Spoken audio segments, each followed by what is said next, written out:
好啦，又係時候拆解下呢個 YouTube 流量迷思。全世界好似覺得有條秘密方程式，冚幾個掣就流量爆升，天真到呢？我同你講，而家最大嘅流量密碼，唔係你拍得幾靚，剪得幾好，而係你識唔識得製造一種叫做可控嘅災難或者安全嘅衝突。首先你要明 YouTube 個演算法，本質上就係一條超級現實嘅花生餵食機。佢唔 care 你內容有幾高質，佢只 care 一樣嘢，觀眾有冇被你個態度同thumbnail拉咗入嚟，然後肯唔肯睇耐啲。所以公關災難式嘅開局就係最有效。你睇下最近爆紅嗰啲片，10條有8條態度都係我挑戰 Triple X 失敗咗，我做咗件全世界都鬧嘅事，我同某某網紅決裂全過程。點解？因為人類個腦硬係 wired 去睇人負街、睇人吵架、睇人出醜。呢種流量，我哋叫佢做 Schadenfreude Farming， 恥笑農場，係最穩陣嘅收成。講到內容類型，你千祈唔好再信咩做自己、分享知識呢啲老土嘢。你要分清楚生產內容同生產流量係兩回事。而家最吸睛嘅不外乎3種：審判型、自爆型、跟車太貼型。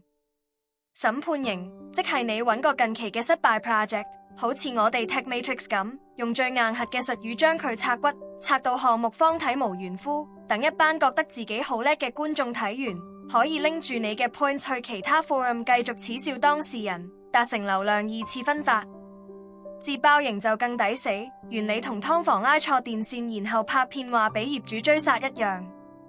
你明知做某件事會引來爭議，例如故意用錯誤方法去完成一個 challenge， 或者刻意發表一個有少少問題嘅言論，等啲 comment section 變成戰場。你製造一個安全可控嘅火頭，然後坐喺度等啲人幫你燒旺個 engagement rate。演算法最中意呢啲火滾嘅互動。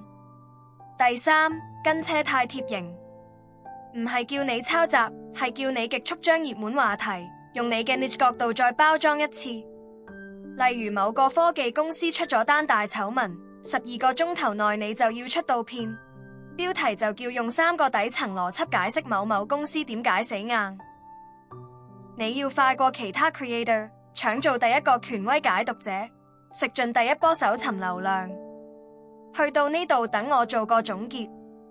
想喺 YouTube 吸引流量， forget about 拍啲乜嘢 heartwarming 嘅內容。你要將自己變成一個戲劇化矛盾嘅策劃者同旁述者。你要精通點樣將複雜事件降維成邊個係傻仔嘅二元對立，要識得將技術失敗包裝成學術性恥笑嘅素材。流量從來都唔係關於創造價值，而係關於精準捕捉同放大人類最原始嘅睇戲心態。你唔係 creator， 你係一個操盤手，而觀眾就係你盤上面最中意食花生嘅那水魚。明未？呢集嘅分析就講到呢度，想睇更多深入嘅專題報道，訂閱與否隨你，但我哋嘅更新係最硬核嘅。下集見。